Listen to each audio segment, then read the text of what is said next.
Kwa sasa kama serikali tumesaidiana, mbegu inapatikana kwa shilingi 200. Alafu inaendelea inakuwa shilingi 250, 300. Ile mbegu ya kawaida. Lakini wakulima wamesema hiyo mbegu ya kawaida iko na karata ya pata potea sana. Kwa sababu mara unapata ndume, mara unapata kike. Ukipata ndume ni hasara. Ni kweli ama si kweli? Ili kuondoa karata ya pata potea, ili kuondoa guesswork kwa mambo ya kilimo, mumesema munataka mbegu ya sexed semen. Ile tunajua ukidunga kwa ng'ombe itakupatia ndama ambayo itakusaidia kwa maziwa katika siku zijazo. Nilikuwa hapa na niliwaeleza. Ilikuwa shilingi 12,000, 8,000 huko.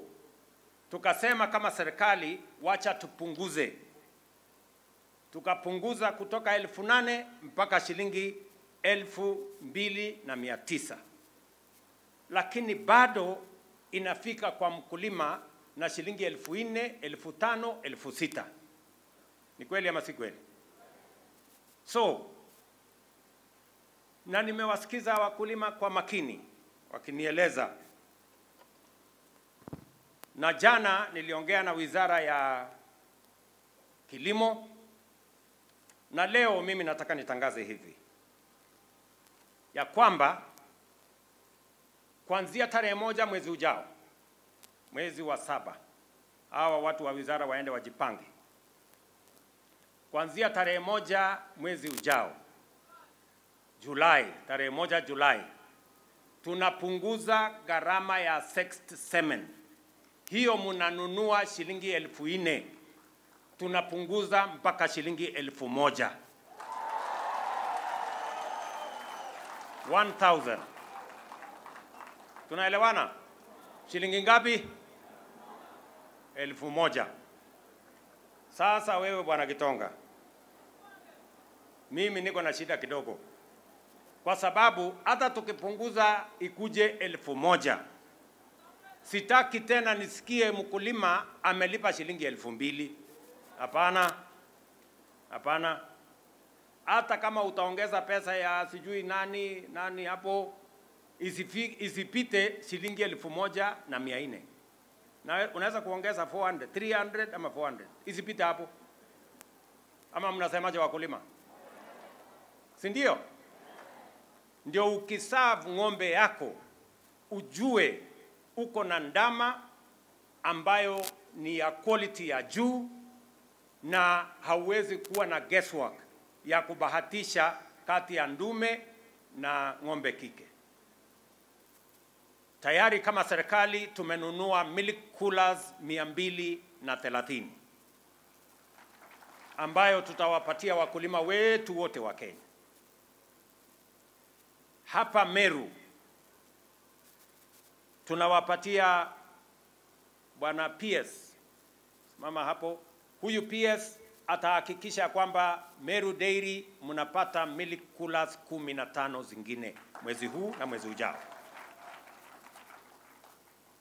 Ya Meru tutawapatia tena milk coolers ya Tharaka Nithi 13, ya Embu 15, ya Kirinyaga 17. Yote milk coolers 60 mutapata, ndio tuhakikisha kwamba maziwa, kwa sababu huyu CEO amenieleza ya kwamba maziwa yenu inatoka hapa Meru, inatoka Tharaka Nithi, inatoka Embu, inatoka Kirinyaga. Na mimi nimeambiwa kwamba kuna wakulima kutoka hiyo sehemu yote. Ni kweli ama si kweli? So hizo milk coolers tayari tumeshazinunua, they are being delivered. Ile kitu tunataka tukubaliane, na nimeeleza pia governor wetu Bwana Isaac Mutuma ya kwamba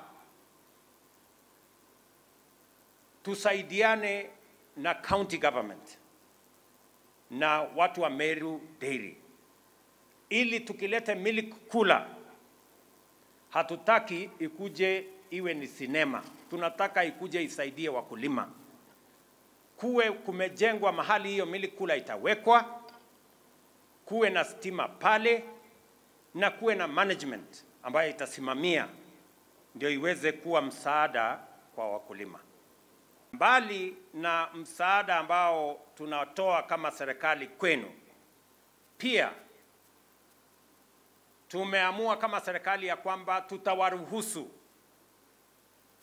kampuni kama Meru Dairy waagize yellow maize, ile ambayo inatoshana na kuzalisha mambo ya chakula kutoka sehemu yote ikiwemo nje bila ya kulipa ushuru yeyote. So my friends, mujipange, kwa sababu sauti ya wakulima inasema tukipunguza gharama ya chakula, hao wakulima wataweka pesa zaidi katika mifugo yao. Kweli ama si kweli? Jambo la pili ambayo nimesikia kutoka kwa wakulima. Wakulima wamenieleza ya kwamba kuna matatizo ya magonjwa ya ng'ombe. Mastitis, foot and mouth disease,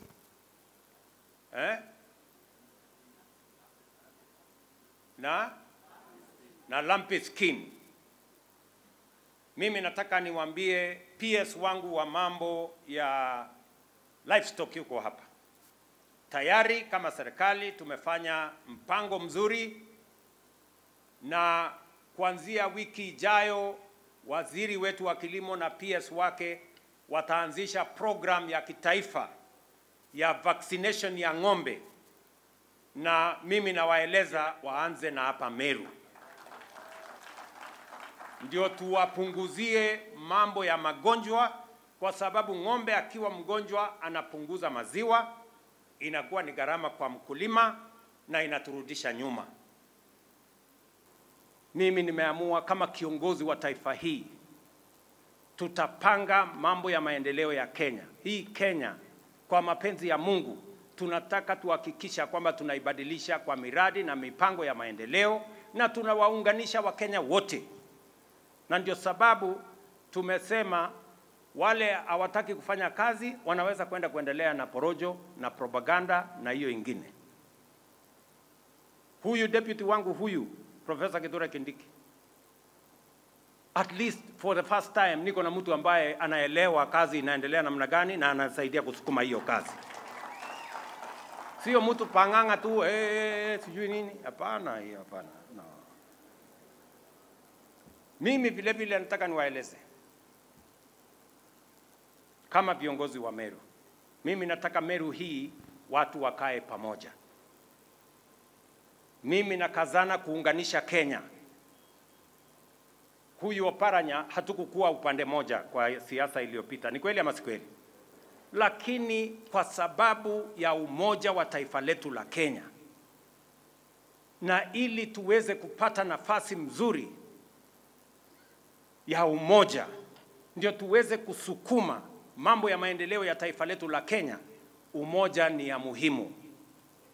Kwa sababu tunajua umoja ni nguvu, kujitenga ni udhaifu.